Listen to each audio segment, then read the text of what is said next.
Ces derniers temps, le minimalisme est de plus en plus à la mode. Mais qu'est-ce qu'on appelle minimalisme exactement ?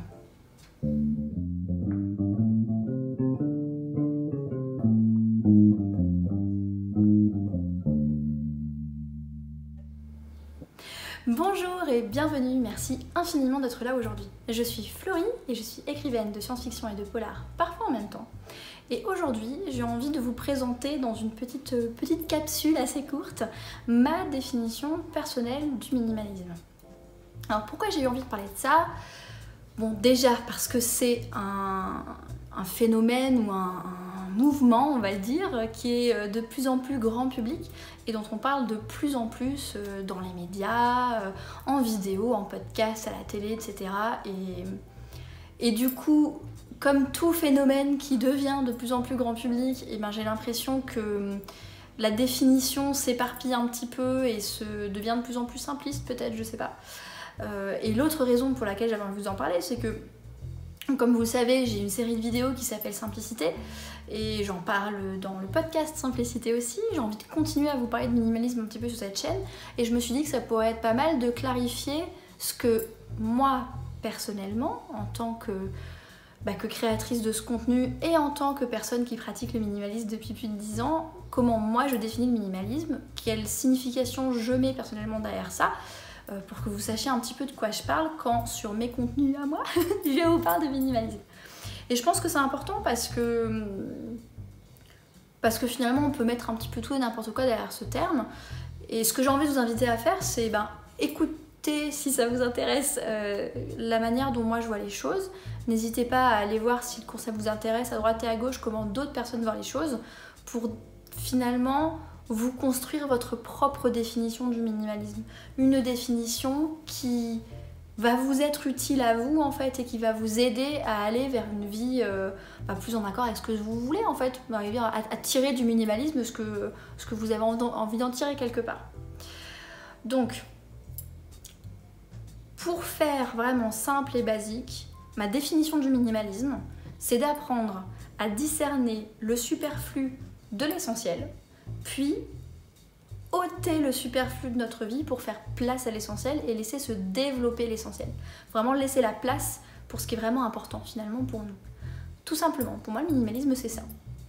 Superflu, essentiel, on vire le superflu. Voilà. Voilà, merci, bonne journée. Alors, je vais rentrer un tout petit peu plus en détail quand même dans cette vidéo, même si elle est assez courte.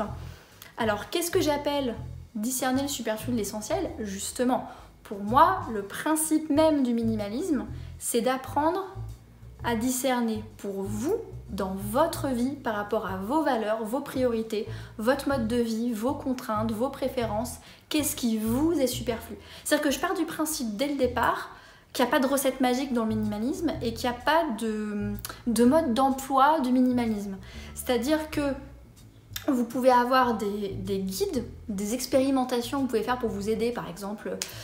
Dans la garde-robe, il y a tout le mouvement des garde-robes capsules, du projet 333 qui consiste à avoir 33 vêtements dans sa garde-robe pour 3 mois, par exemple. Tout ça, moi, je le vois comme des exercices, des manières justement de discerner qu'est-ce qui vous est essentiel et qu'est-ce qui est superflu pour vous, de discerner, mettons, quel est le nombre de vêtements et le type de vêtements qui vous convient à vous dans votre garde-robe. Par contre, je ne le vois pas du tout comme des règles arbitraires, enfin comme des règles qui sont inhérentes à la définition du minimalisme. Si vous aviez plus de 33 vêtements, vous n'êtes pas minimaliste. Alors c'est pas du tout comme ça que je vois le minimalisme. Pour moi, c'est pas à quelqu'un d'extérieur à vous de vous dire ce qui est superflu ou ce qui est essentiel pour vous. C'est-à-dire qu'il y a des gens qui sont tout à fait capables de partir faire un tour du monde en sac à dos et d'avoir dans leur sac à dos genre un appareil photo, 2 caleçons, une brosse à dents, un passeport et une carte bleue et ça leur suffit. Et puis par contre, va y avoir des gens qui vont être, mettons, collectionneurs de livres anciens, qui vont avoir un mur rempli de livres anciens et puis c'est des choses qui leur sont essentielles parce que c'est leur passion, c'est ce qui les fait vibrer et je pars du principe qu'avoir un mur entier de livres anciens, ça n'empêche pas une personne d'être minimaliste en fait.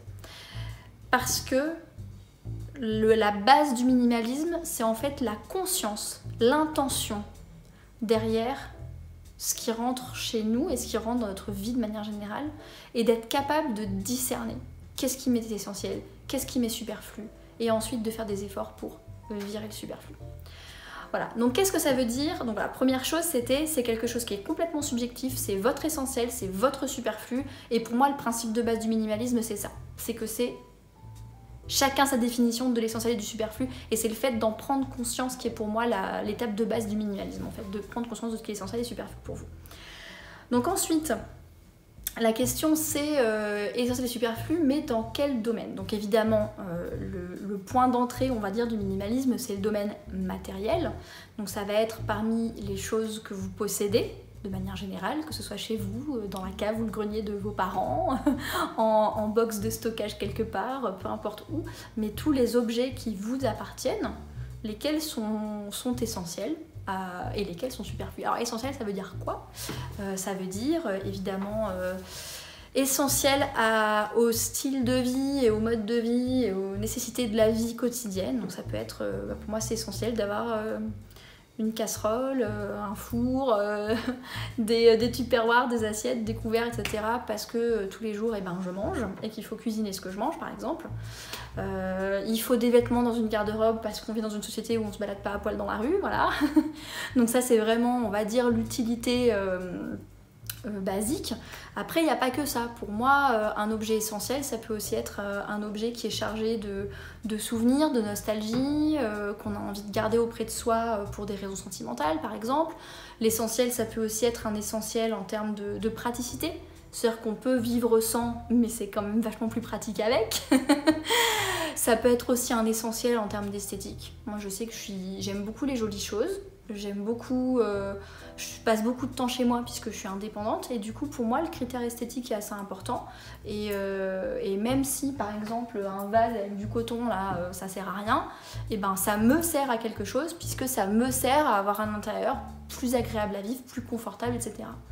Donc on en revient au fait que c'est à vous de définir qu'est-ce que ça veut dire essentiel pour vous, qu'est-ce que ça veut dire superflu pour vous.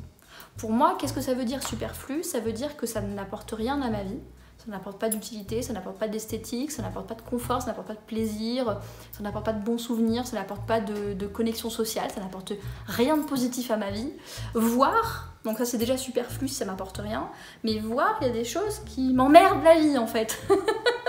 Des choses qui me compliquent la vie, par exemple parce qu'il faut le nettoyer, parce qu'il faut l'entretenir, parce qu'il faut trouver une place dans l'appartement, voilà, ça c'est ma définition du superflu. Si ça ne m'apporte rien de positif, et par-dessus le marché si ça m'emmerde la vie, alors c'est du superflu. Et en tant que personne qui m'efforce de pratiquer le minimalisme, eh bien je vais m'efforcer à ôter ces objets superflus de ma vie. Voilà, donc là on est dans le cadre matériel, et c'est vrai que le minimalisme est principalement connu pour ça. Maintenant, dans ma définition du minimalisme, il n'y a pas que la question de l'essentiel et du superflu matériel. Il y a aussi la question de l'essentiel et du superflu mental, et de l'essentiel et du superflu dans l'emploi du temps.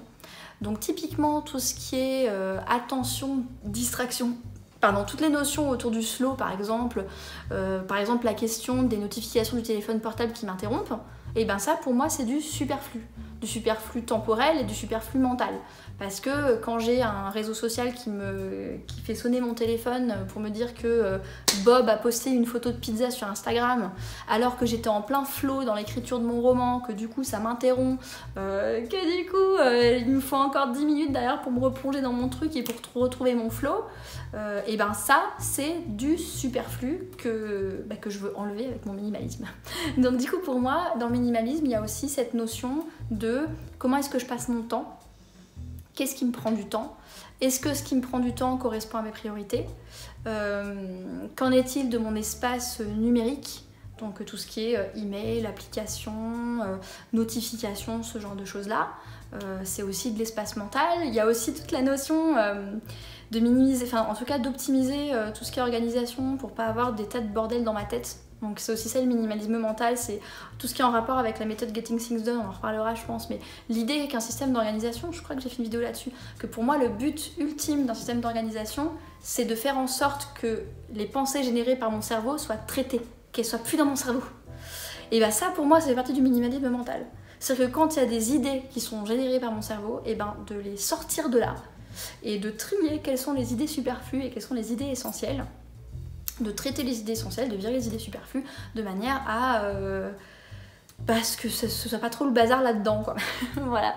Et puis ensuite, si on va encore plus loin dans cette idée d'essentiel et de superflu, c'est tout simplement qu'est-ce qui est essentiel et qu'est-ce qui est superflu dans ma vie de manière générale. C'est-à-dire que pour moi, quand on mène le concept de minimalisme au bout, c'est carrément se demander...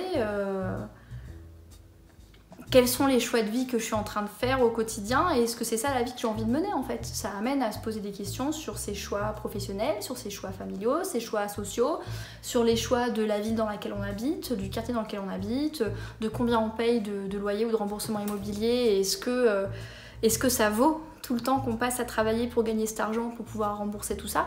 Enfin voilà, pour moi en fait le minimalisme ça ouvre la porte à des questions qui sont bien plus larges que le nombre de paires de chaussettes que je vais mettre dans mon tiroir à sous-vêtements quoi. Donc voilà, donc je vais m'arrêter là parce qu'ensuite on va rentrer dans des considérations qui sont... qui rentrent après dans tout ce qui est introspection, choix de vie, réorientation, ce genre de trucs là dont on reparlera si ça vous intéresse. Dites-moi en commentaire si ça vous intéresse, on en reparlera.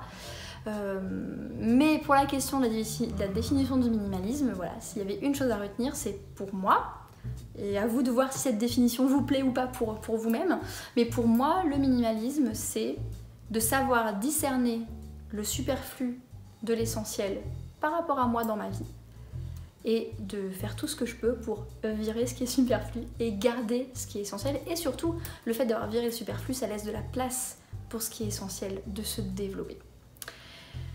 Et donc ça peut être du point de vue matériel, du point de vue temporel, du point de vue mental, du point de vue choix de vie, etc. etc. Donc je vous invite à ne pas limiter le minimalisme à la notion matérielle et de bien penser à tous les autres aspects possibles dans lesquels le minimalisme peut aussi simplifier et améliorer votre vie. Voilà, donc si vous avez des questions, des commentaires, si vous voulez partager avec moi votre définition du minimalisme, ça m'intéresse vraiment beaucoup. Donc n'hésitez pas à le laisser en commentaire sous la vidéo ou bien à me contacter sur les réseaux sociaux, essentiellement Instagram ou Twitter où je suis Floryteller. En attendant, je vous remercie infiniment d'avoir regardé la vidéo jusqu'au bout. J'espère que les épisodes de la série Simplicité vous plaisent. En tout cas, je vous souhaite une belle journée, une excellente soirée et à la prochaine!